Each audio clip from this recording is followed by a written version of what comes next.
AC चलाउनु न म त यहाँ पसिना भइसक्यो बेलुका छोड्दैन अनि मलाई जाडो भएन ए किन गर्मी हुन्छ सब भनेपछि लगेर खाना नि खुवाउँछ नि अहिले लगेर खाना खुवाउँछ मसँग एउटा मेरो साथी मसँग मेरो एउटा साथी थियो होइन प्रत्येक खड्का भन्ने त्यसले मलाई भनेको थियो के अरे हिँड्नु त कुनै के अरे सानो बच्चा छ भने त्यसलाई किडन्याप गरेर सेक्स गरेर नि मारिदिने भनेछ अनि त्यो त उता भाग्यो घर अनि घर भागेपछि म त्यही बसेँ नि त यो गर्ने बेलामा तिम्रो दुईजना थियो को प्रदीप खड्का के तिमीसँगै काम गर्छ कि होइन ऊ पढ्छ ऊ पढ्छ कहाँ बस्ने कता हो ऊ पनि सिमरामै हो सिमरामै बस्ने हो घरभन्दा कति टाढा बस्छ हो तिम्रो मेरो घरभन्दा 10 मिनटको बाटो 10 मिनटको बाटो छ त्यो दिनको बिहानदेखि घटना बताऊ त बाबु साँचो साँचो के भयो जसले हामी दुईजना त्यसलाई लिएर आयो होइन यता तिमीले भन्यो नि त्यो दिन बिहान म वीरगञ्ज आएँ के भयो पत्लाबाट वीरगञ्ज गएर वीरगञ्जबाट स्टाफ पुऱ्याएर अनि घर आयो नि अनि त्यसलाई पनि लिएर आयो म सिमराबाट उठाएँ त्यसलाई आफ्नो साथीलाई अनि यहाँ ल्याएर बस्यो अनि हामी दुईजना मन गऱ्यो सेक्स गर्न होइन अनि के अरे हामी आयो यता अनि त्यो बच्चाहरू खेलिरहेको रहेछ हामी खेल्न गएको होइन बच्चाहरू खेलिरहेको रहेछ अनि त्यहाँबाट चक्लेटको लालच दिएर कतिजना बच्चाहरू खेलिरहेको थियो 3 जना थियो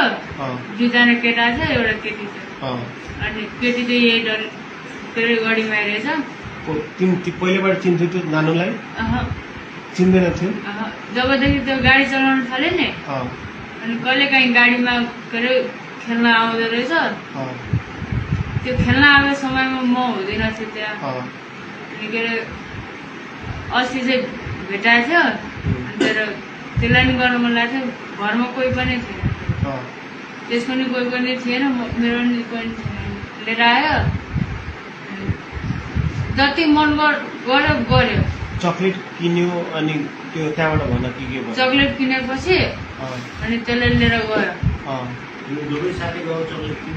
होइन म एक्लै गएको अनि चक्लेट किनेर आएपछि के भयो त्यहाँ गयो बच्चाहरू खेलिरहेको थियो बच्चाहरू खेलिरहेको थियो त्यो प्रत्येक पनि त्यही थियो तिनीहरूले हेरिरहेको थियो म चक्लेट किनेर आएँ अनि चक्लेटको लालच दिएर लिएर गयो त्यसलाई अनि दुईटा भाइहरूले के गर्यो त्यो भाइहरूलाई चाहिँ थोरै थर्काउनु बित्तिकै रुँदै घर पुगेछ अनि के अरे चक्लेटको लालच दिएर गएपछि अनि हामी गयो त्यो घरमा त्यो घर कसको घर थियो खोइ त्यो कसको घर थाहा छैन अनि के अरे हामी यताउता हेऱ्यो मान्छे छैन भनेर होइन मान्छे थिएन अनि म आएँ म पहिला सुरुमा छिरेँ होइन अनि पछि केटी छिर्यो बहिनी छिर्यो अनि पछि लास्टमा प्रत्येक छिर्यो होइन अनि म जबसम्म मन भएन नि तबसम्म गऱ्यो त्यसले गऱ्यो म यत्तिकै हेरेर बसिरहेको मेरो त एकचोटि उयो गर्नु बित्तिकै निक्लिहाल्यो अनि के अरे त्यसले जति मनसम्म गऱ्यो कति रस्सीहरू बाँधेको थियो नि त्यो बेला त्यतिखेर नि यहाँ मात्रै बाँधेको थियो मैले पक्रेर बसिरहेको थिएँ त्यसले उयो गरेर बसिरहेको थियो होइन अनि के अरे जब त्यसको नि भयो नि अनि त्यसले भने यसले त यो उठ्यो बिहोसबाट उठ्यो भने नि यसले हामीलाई भनिदिन्छ यसलाई बरु मार्दै भनेर अनि त्यो गयो गाडी लिएर गयो त्यसलाई नि गाडी चलाउन आउँछ स्कुल पढ्नु भयो भने गाडी लिएर गयो त्यो आफ्नो घर म के अरे उयो सुसार गरेर नुहाइ धुवा गरेर खाना खाएर अनि त्यसको घर गयो किनकि रिजर्भ थियो त्यसको घरको साइडबाट अनि के अरे रिजर्भ लिएर गएर हेटौडा पुग्यो हेटौडाबाट फेरि आउँदा रात पर्दाखेरि फेरि फोन आयो के अरे भेटाएन भनेर फोन आयो होइन फेरि त्यसको भोलिपल्ट पनि फोन आयो त्योबाट पनि भेटाएन भनेर आज फोन आएको थियो भेटायो भनेर आज फोन आएको थियो अनि त्यो रस्सी बाँध्यो तन्नामा राखे कतिखेर जब भ्यायो नि हामी दुईजनाले त्यो निक्ल्यो अनि म एकैछिन बसेँ त्यहीँ त्यसपछि आए त्यतिकै लट्केको अवस्थामा छोडेर ढोकालाई चुकुर लगाइदिए तिमीले रस्सी बाँधेर लट्काइदिएको के अरे चुकुर लगाइदिए त्यो रस्सी र चन्ना कसले लिएर आयो चना र रस्सी त्यही थियो त्यही नै थियो यो पनि झुटो बोल्दैछ तिमी नढाटिकन भनेको अहिले चाहिँ नढाटिकन हो त्यही थियो जम्मै अनि म आएँ होइन नुहाएर खानासाना खाएँ अस्तिको कुरा भयो त खानासाना दिएको थियो माया गरेको थियो त्यो दिनमा त फर्स्ट दिन थियो गाडी लिएर एक्लैले कुदाएको फर्स्ट दिन थियो अनि ल्याएर आयो खानासाना खायो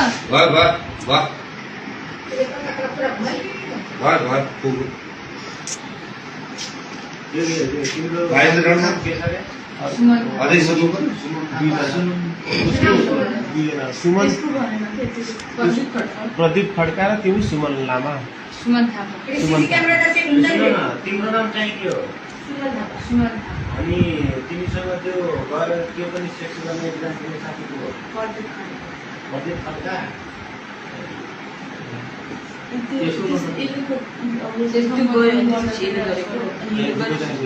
पहिला उसले गर्यो अनि उसले गर्दा उसले समातेको थियो पहिला तिमीले गर्यो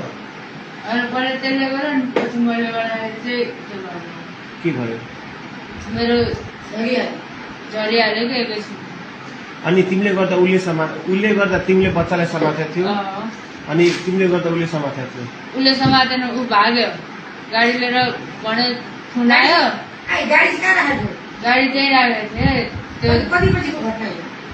जहाँ अहिले गाडी लागिरहेको छ नि त्यहीँ राखेको थिएँ अनि तिमीले कति बजे तिमीले गएर 9 बजे ठ्याक्कै भ्याएर अनि घरमा गयो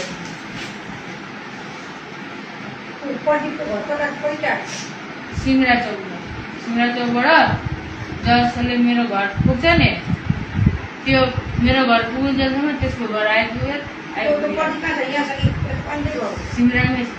सिमरामै छ अनि अघिबाट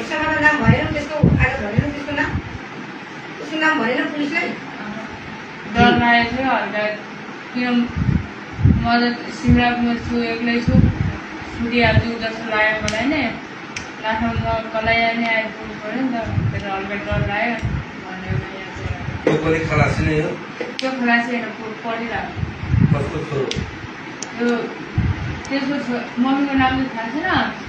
छैन त्यसको मम्मी बाबा